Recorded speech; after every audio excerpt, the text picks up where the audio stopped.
بسم الله الرحمن الرحيم.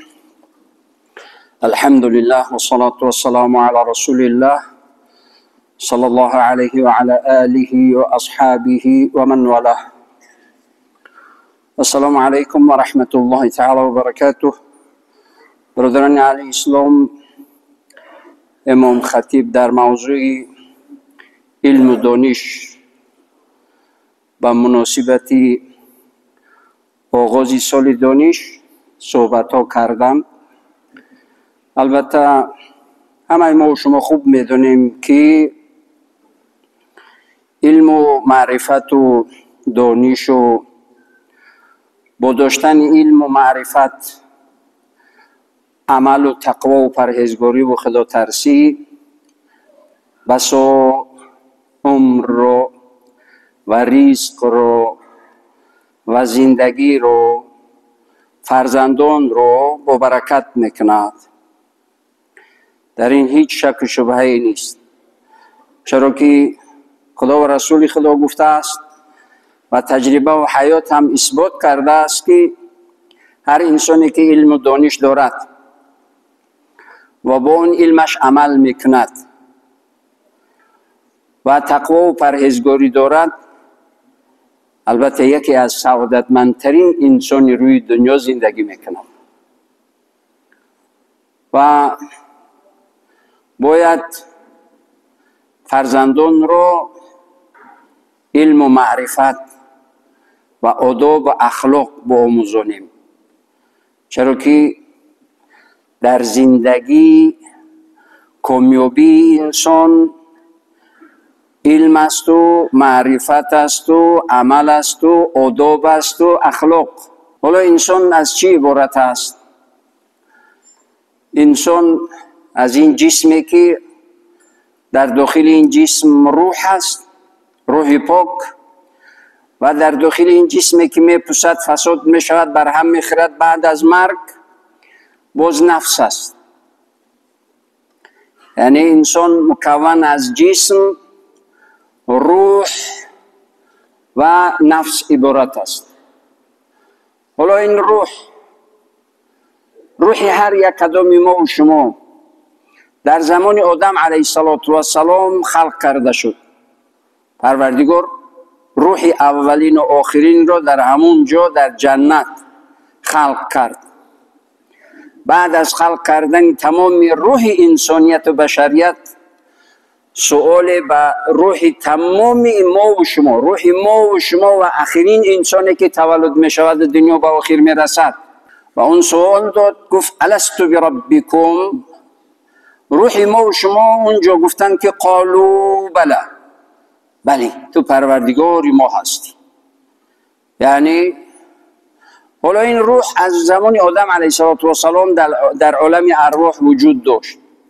بعد که این جسم در بطن مادر، در رحم مادر، یعنی 4 ماهگی این روح را آوردن در این جسم داخل کردن. تمام. بعد که این روح در اون جسم گوشپاره که داخل شد، اون گوشپاره در حرکت در آمد. هم خلاص یا نیست؟ حالا در این داخل این جسم باز نفس هست. حالا این جسم غذا میخواهد. اگر غذا این جسم را ندهید، در چند روزه بیمار یا هلاک می شود. خوردنی نوشیدنی ها اگر که ندادید، جسم تمام برهم می خورد. حالا این روح هم غذا می خواهد. غذای روح چی هست؟ غذای روح همون اولین چیزی که ایمان آورده بود، همون ایمان را کامل کردنش ذکر پروردگار و تمام نیکی هایی که انسان انجام میدهد، این غذای همون روح است. انسان هر چقدر عبادت کند، هر چقدر نیکی ها انجام بدهد، همه این نیکی هایش و عبادت هایش، ذکر و تسبیح و تهلیل و استغفار و درود و صلوات گفته هایش برای روحش غذا می شود. وقتی که روح انسان غذای معنوی خود را، لازمی و ضروری خود را که گرفت، انسان را نظارت میکند.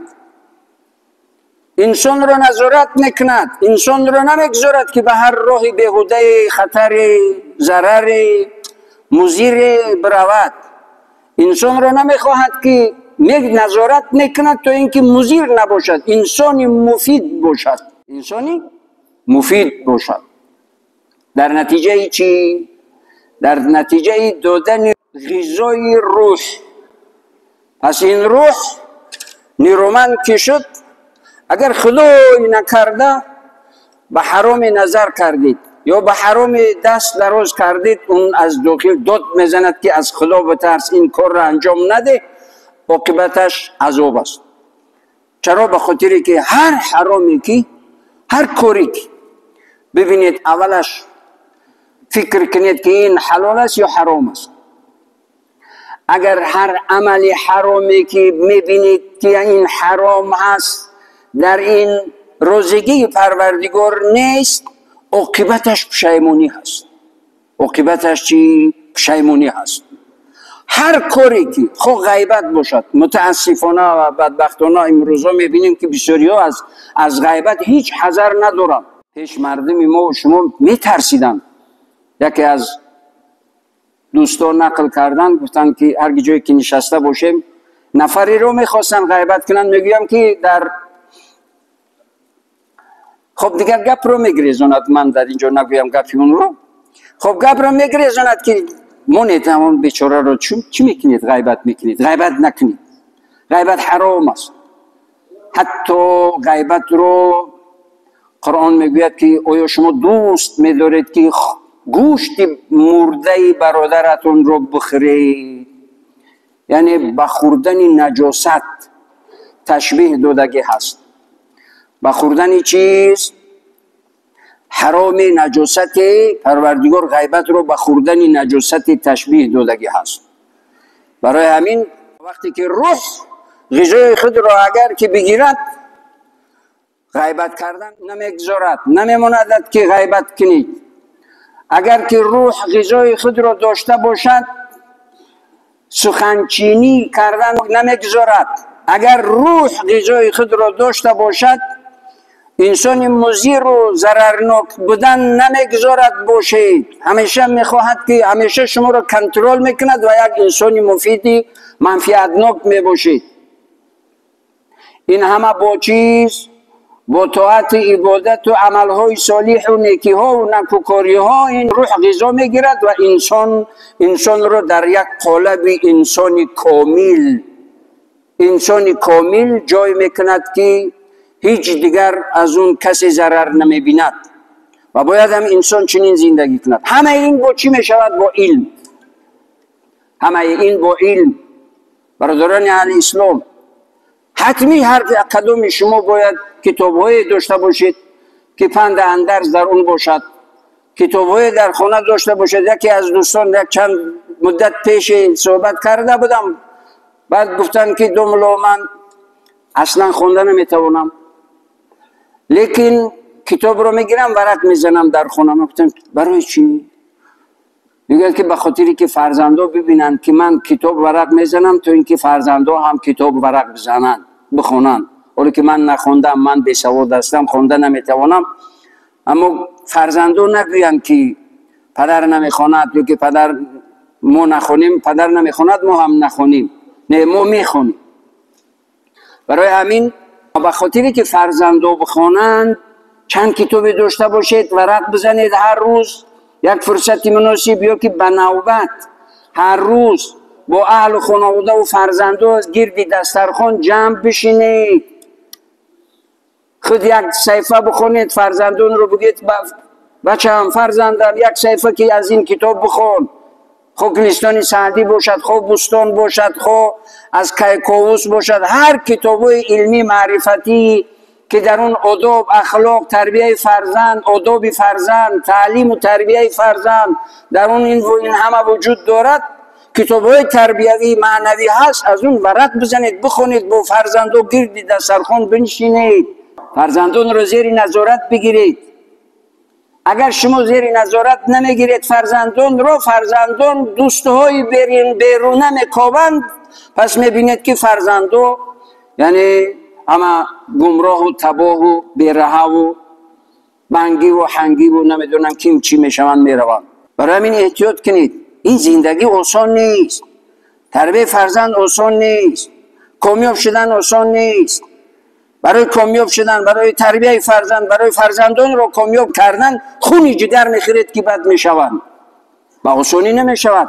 حتی شما ببینید در همین معامله زن و شوهری با آسانی زندگی با لذت و با حلاوت و با راحت نمیشود.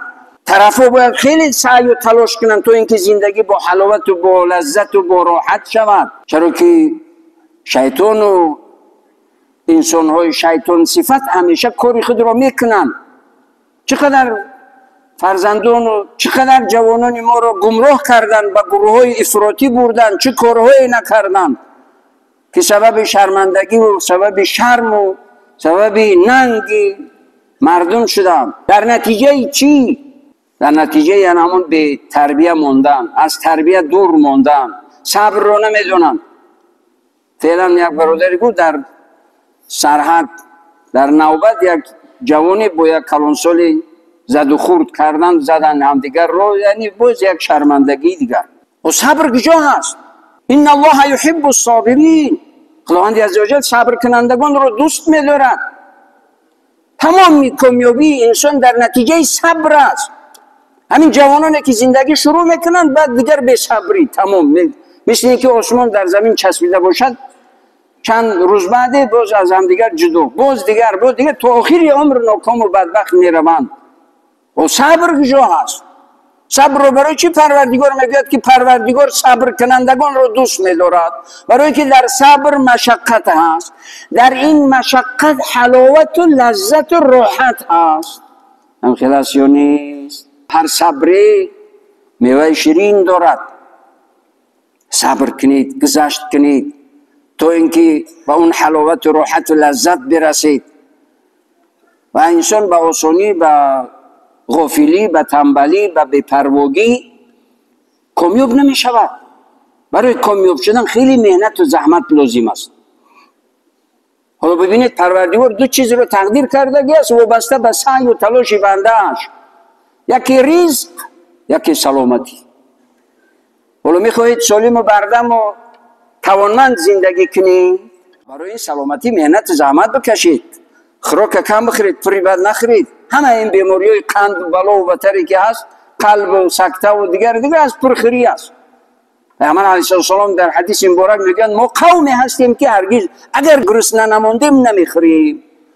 حالا که خوردیم این معده رو به سه قسمت تقسیم میکنیم، یکیش برای خوردن و یکیش برای نوشیدن و یک قسمتش برای آزاد نفس کشیدن. چنان میخورد که نفسش میگیرد، نفس کشیدن نمیتواند.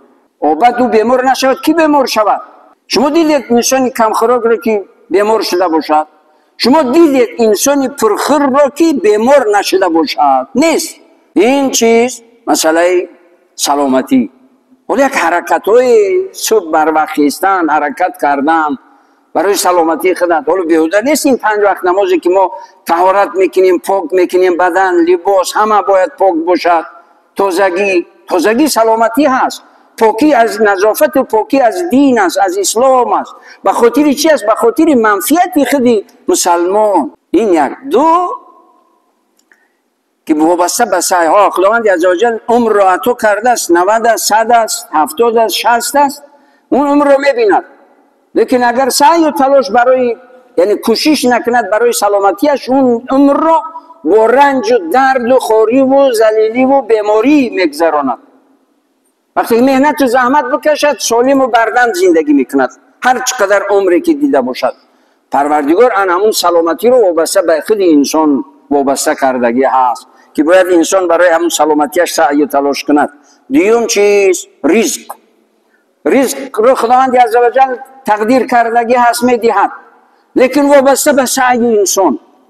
حالا در اونجا برای سلامتیش سعی و تلاش میکند، هم سالم زندگی میکند، هم اون سعی و تلاشش که برای سلامتیش میکند برای اون اجر میدهد.